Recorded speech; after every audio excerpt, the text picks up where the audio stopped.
All right, 5 o'clock. Bogey and Wojo here on the Valenti Show on 97.1 The Ticket. We'll take you to 6. I believe Pat Caputo will take things over from there. Now, Woj, you and I were having a little conversation about what is going to go on later this evening, and I will be off the air as this actually ends up getting announced. But you, I don't know that people know this. What? You're a Hall of Fame voter. For the Baseball Hall of Fame, yeah. The Baseball Hall of Fame, yes. Mm-hmm. And you made, I don't know, a confession to me. You know, you came to me and said, Bogey, I just have really changed my belief on something. Sort of. I changed, I think 3 years ago. This is the third straight ballot. And like, of all the Baseball Hall of Fame voters, for those who don't know, the class will be announced tonight at 6:15. Derek Jeter. The big question, will he be unanimous? Because every Yankee has to be unanimous. Derek Jeter, Mariano Rivera. I didn't want to be that one jackass if there was only one who didn't put him on the ballot, so I put him on my ballot. That would be incredible. Yeah, I don't want to be that guy. Your name being smeared all over MLB Network. Yeah, I know. and you can decide whether or not to make your ballot public or not. I decided not to make my ballot public, but I guess I'm about to make it public. Kind of. So can you do it before the announcement? Is that okay? Oh, yeah. Okay. They don't mind if you make your ballot public. You have to check a box saying, do you want your vote to be publicly revealed? And I said, nah. But I do look at it very seriously and think about it through and through. And here's the big debate. And tell me what you think. Does it change at all, especially with this Astros scandal and everything else? The whole steroid cheats. And like I said, about 3 years ago, I just decided as more and more names were kind of on the fringe, like Mike Piazza, was he sort of like there's so many that are, Miguel Cabrera's name was in one report connected to somebody. Big Papi was in there, yeah. And after ignoring them and not putting them on, not voting for them at all, I believe it was 3 years ago, I finally just said, you know what? I can't keep doing this. I mean, it's the mental machinations to like, well, but what about this? And well, what about that? And I downgrade them for it. Like, if their numbers weren't what they are, they were a little bit lower, then I would downgrade them. Pudge Rodriguez is another one. What do you do with him? And because Barry Bonds and Roger Clemens' numbers are so prodigious, and because cheating, I've decided, and latest proof right here, is so rampant in different ways in baseball, I'm not going to be the one to draw that distinction anymore. So I voted for 3 people. This ballot, which comes out in 20 or an hour, Derek Jeter, Roger Clemens, and Barry Bonds. And there's others on there that you could say were tainted by steroids and stuff that I just don't think.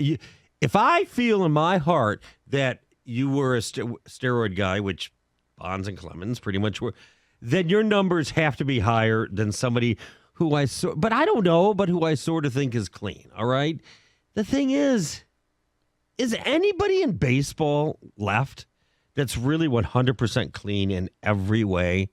Now that this latest... If they are, we'll never know. What about, like, Jose Altuve? What if he'd been getting those signals forever and his incredible numbers were added to it? So here's my question. 248-539-9797. Ticket text 97136. Pete Rose isn't in the Hall of Fame. I'm fine with that. Ridiculous. Steroid guys, I think Barry Bonds and Roger Clemens are right on the cusp. They were at 60% last year. You got to get 75% to get in. The early returns on people is in the low 70s, but I've decided that they can get in. And now you've got another level of cheating. Probably won't be as proven with the Astros or whatnot. And I'm one of baseball fans, geeks, they get all into this, and I get it. The history of baseball, the lore, Pete Rose debate, steroids debate. Are you like me? Okay. If Bonds and Clemens show up today, 6:15, when they announce it, Bonds and Clemens, 8th year on the ballot, you're only on for 10 years. If they finally get in this year, are you okay with that? Or are you still like, see, this is why people cheat. This is why the Astros cheat. That's why Jeff Lesson cheats, because, he said he cheated in golf. Yeah, see, I heard it again there. am I part of the problem? Is it condoning it? Or is that not my job? Is our job to step back and say, all right, don't like the way this came about, but, well, if he's in, then he should be in because he cheated and he cheated and he cheated. Where would you stand on that? 248-539-9797. Ticket text the 97136. If the cheats get in, quote unquote cheats, get in tonight, can you really still stand on high moral ground and say, no, it's a Hall of Fame of purity, and everybody must, and the reason then you say, why not put Pete Rose in? Because I think that was such a blatant violation. He lied about it. He misled people. But there needs to be a separation between player and manager. Pete Rose is a player. One of the best of all time. He should be in the Hall of Fame. You want to get angry about what he did as a manager? Fine. But he should be in the Hall of Fame as a player. Well, I'll even say this, and I've said it forever and ever and ever. And okay, the Hall of Fame has to evolve. It's not going to be this symbol of purity. Yeah. Put a person in and slap a damn asterisk on their plaque. Who cares? Put Rose in and put an asterisk on. Put an asterisk on Barry Bonds and Roger Clemens. I don't care. The debate is so circular and you get nowhere because the one side can argue, oh, they cheated. Well, do you know what this person cheated? What about this person? What about this person? That's really where I think the debate kind of goes. And the phone number is 248-539-9797. At this point, whether it be gambling on games, betting on games, whether it be steroids, whether it be sign stealing. There was a former player that came out last week that said in the 80s the White Sox were, stealing signs and doing things, to make sure that they had an advantage. And now we have the Astros and potentially the Red Sox. And I guarantee you this, there's probably other teams that are doing similar things in the game of baseball, and that's going to be on Rob Manfred to clean all this stuff up and not just protect the players and allow them to get off without being suspended. I am kind of with you, though, that if you don't know and you can't prove this guy did, this guy didn't, this guy, how do you end up keeping some of these greats out? And it might not look great. The optics of it might not be awesome. We all assume, there's tons of guys that did steroids that are going to end up being in the Hall of Fame. How do you say, hey, you can't be in, but you can be in? And there's too much. There's too many things we don't know. And what counts as proof, it doesn't count as proof. Like some people have admitted it, and some people have been busted. A-Rod and been suspended, but believe it or not. Well, yeah. but denied it, or others have been insinuated but were never proven. To me, it's just too difficult. And so go ahead, bring them in. Not to mention, it's not all the player's fault or the team's fault. There were no great restrictions on steroids. Now, obviously, it got to a point where it was out of control and rampant.